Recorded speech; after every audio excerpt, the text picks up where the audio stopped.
Ce forum n'aurait jamais existé sans les rois étrusques. Car il y a 2700 ans, le site était marécageux et régulièrement inondé par le Tibre. Pour bâtir leur ville, les Étrusques ont dû assécher la zone en construisant un canal.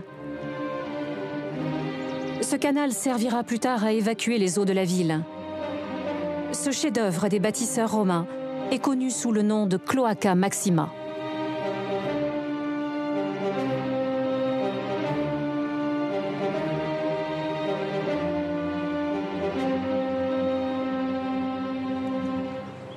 Au cœur du forum, ce jour-là, une archéologue va explorer cet ouvrage exceptionnel. Le plus ancien édifice antique de Rome, toujours en activité.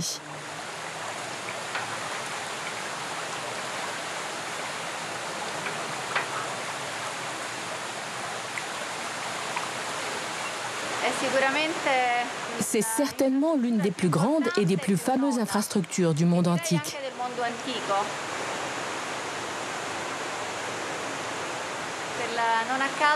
Ce n'est pas un hasard si elle s'appelle la Cloaca Maxima.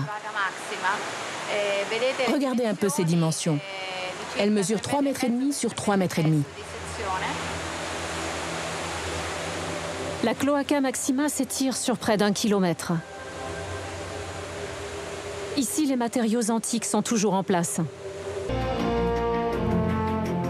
Une fois la vallée asséchée, dès la fin du 7e siècle, les rois étrusques bâtissent le premier forum de Rome.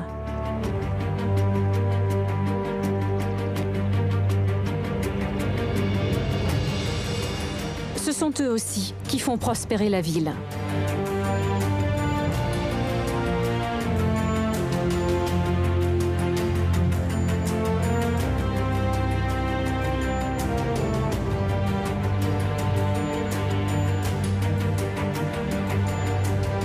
Voici son quartier le plus stratégique. Le Grand Marché, à côté du port fluvial.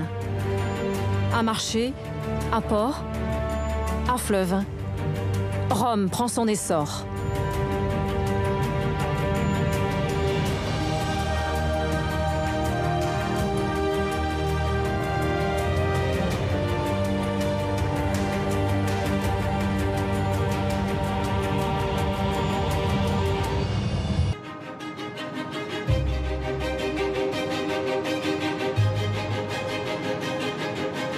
Au pied du Palatin, le Circus Maximus.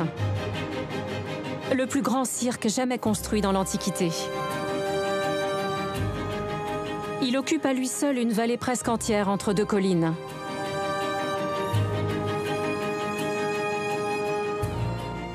Et le site n'a pas été choisi au hasard.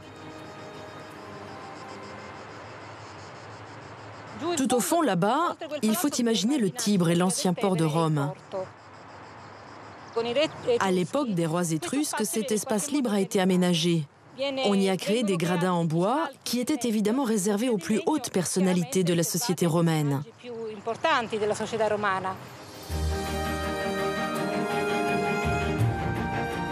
Au centre, il pouvait y avoir des divinités liées aux rites agricoles.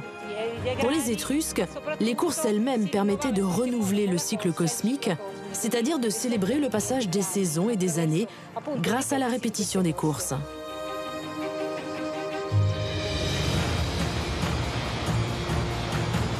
Sur les bords du Tibre, le cirque se métamorphose peu à peu, dès le début de notre ère. Tout en pierre désormais, l'édifice va atteindre 600 mètres de long. Capacité maximale, 250 000 spectateurs.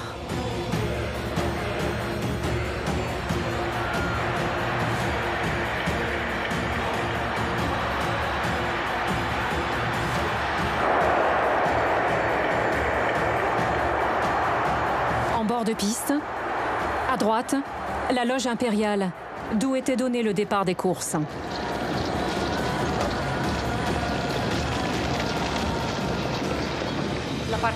La partie la plus basse des gradins, comme dans tous les monuments romains, était réservée aux classes aisées, c'est-à-dire les cavaliers, les sénateurs, les magistrats et les ambassadeurs. Au-dessus se tenait la bourgeoisie moyenne et enfin le peuple.